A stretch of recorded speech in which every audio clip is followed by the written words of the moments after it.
Assalamualaikum warahmatullahi ta'ala wabarakatuh. A'udzu billahi minasyaitonir rajim. Bismillahirrahmanirrahim.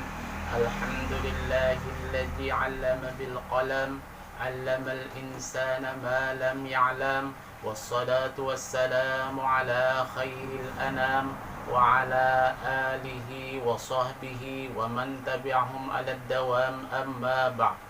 قال الله تعالى في كتابه الكريم وهو أصدق القائلين أعوذ بالله من الشيطان الرجيم بسم الله الرحمن الرحيم يا أيها الذين آمنوا كتب عليكم الصيام كما كتب على الذين من قبلكم لعلكم تتقون.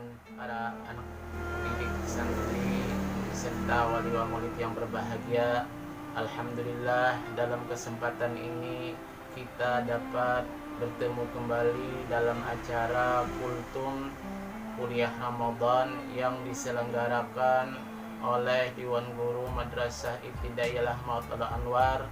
Semoga acara ini menambah khazanah keimanan dan ketakwaan kita kepada Allah Subhanahu wa Ta'ala. Kemudian salawat dan salam semoga selalu tercurah dan terlimpah keharibaan junjungan kita Nabi besar Muhammad sallallahu alaihi wasallam. Para anak didik dan wali murid yang berbahagia, bagaimana kabar kalian hari ini? Bapak sudah rindu sekali untuk berkumpul seperti biasa. Mudah-mudahan wabah ini cepat berlalu dan kita dapat kembali melaksanakan rutinitas kita seperti biasa. Para anak didik berbahagia, pada kesempatan kali ini Bapak ingin menyampaikan salah satu dari sekian banyak kewajiban atau hikmah yang dapat kita terima dari pelaksanaan ibadah puasa. Dalam Al-Quran Allah Subhanahu wa Ta'ala berfirman, hai orang-orang yang beriman, diwajibkan atas kamu berpuasa sebagaimana diwajibkan atas umat-umat sebelum kamu, agar kamu menjadi orang yang bertakwa. Anak-anak didik, apakah kemarin kalian berpuasa? Untuk anak kelas 1, 2, dan 3 mungkin ada yang full 1 hari, atau mungkin sebagian ada yang hanya beberapa jam. Tapi kalau untuk kelas 3, 4, 5, dan 6 mudah-mudahan puasanya sudah menjadi full. Semoga kita menjadi orang-orang yang mendapat rahmat dari Allah Subhanahu wa Ta'ala. Pada kesempatan ini Bapak ingin menyampaikan bahwasanya perintah puasa itu telah dilaksanakan atau telah diperintahkan dari zaman Nabi Adam sampai kepada Nabi Muhammad SAW.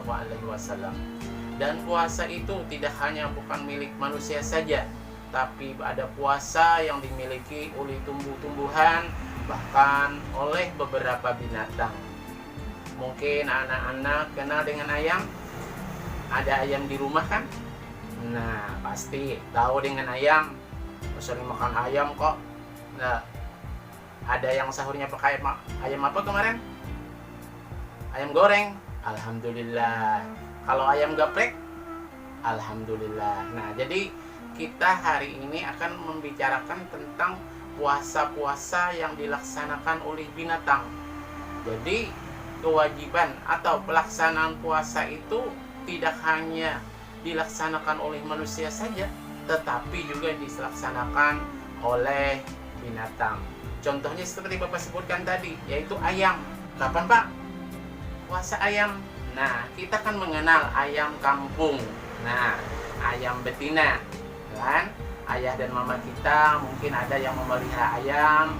Nah, ketika ayam itu sudah bertelur dan dia akan mengeram, tahu tuh, mengerami telurnya, maka ayam itu dia akan melaksanakan puasa mungkin kurang lebih 21 hari.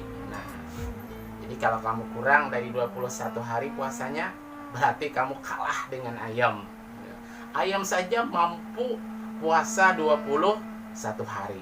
Nah, bagaimana dengan kamu? Nah, Kenapa jadi ayam puasa?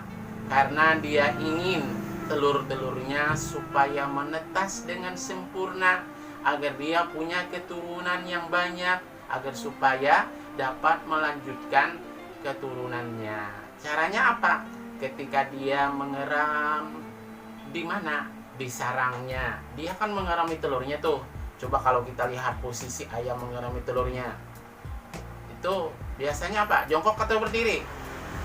Ya jongkok lah. Nah, kemudian apanya? Sayapnya, tubuhnya, bulunya dia repatkan kepada telurnya. Kemudian dia tidak makan. Dia tidak makan kecuali hanya sedikit. Kemudian bahkan dia punya keistimewaan yang lebih.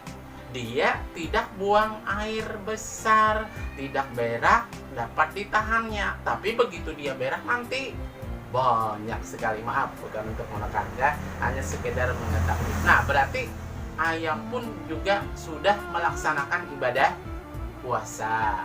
Nah, kemudian apa lagi? Binatang apa lagi yang selain daripada ayam? Nah, ada yang tahu?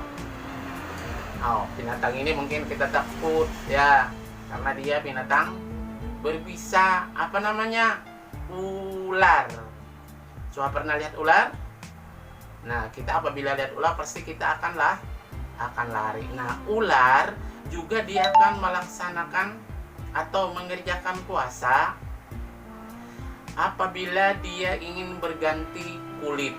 Nah, kalau misalnya kulitnya sudah tua, sudah tidak elastis lagi, sehingga dia tidak dapat berjalan dengan lancar atau dengan cepat, maka dia perlu kulit yang baru. Maka kulitnya tidak akan pernah berganti kalau dia tidak melaksanakan puasa. Nah, tujuannya puasanya si ular adalah untuk supaya dia dapat merayap dengan cepat. Nah, kemudian yang terakhir adalah puasa ulat. Nah, ini puasa yang paling bagus. Tahu kenal ulat? Nah, ulat itu diamnya di mana? Daun. Kemudian apa lagi? Bentuknya gak ada yang suka. Kemudian bulunya apabila tersentuh kita juga akan gatal. Makannya pun hanya makan daun. Tapi begitu dia ulat melaksanakan melaksanakan puasa, yang tadinya hanya makan daun, yang tadinya bentuknya menjijikkan, yang tadinya bulunya menyebabkan gatal, maka ketika dia puasa, dia berubah menjadi apa? Menjadi kepompong. Kemudian dari kepompong itu, dari ulat tadi berubah menjadi kepompong, kemudian dari kepompong berubah akan menjadi kupu-kupu dewasa. Nah, dengan melaksanakan puasa tadi, kupu-kupu yang tadinya jijik, yang tadinya hanya makan daun, maka sekarang berubah dari warnanya jijik, sekarang dia menjadi makhluk yang sangat cantik. Kemudian makannya pun juga berubah, dari yang makannya daun, maka dia sekarang berubah menjadi makan madu atau sari pati bunga. Nah, dari itu adalah salah satu hikmah dari Allah Subhanahu wa taala melaksanakan atau menurunkan perintah puasa kepada kita. Mungkin hanya di sini dulu penyampaian dari Bapak. Nanti mungkin mohon maaf dan ampun jika sekiranya dalam penyampaian ini terdapat kesalahan dan kekhilafan. Mudah-mudahan kita dapat bertemu di lain kesempatan. Wallahul muwaffiq ila aqwamit thoriq. Wabillahi taufiq wal hidayah. Wassalamualaikum warahmatullahi wabarakatuh.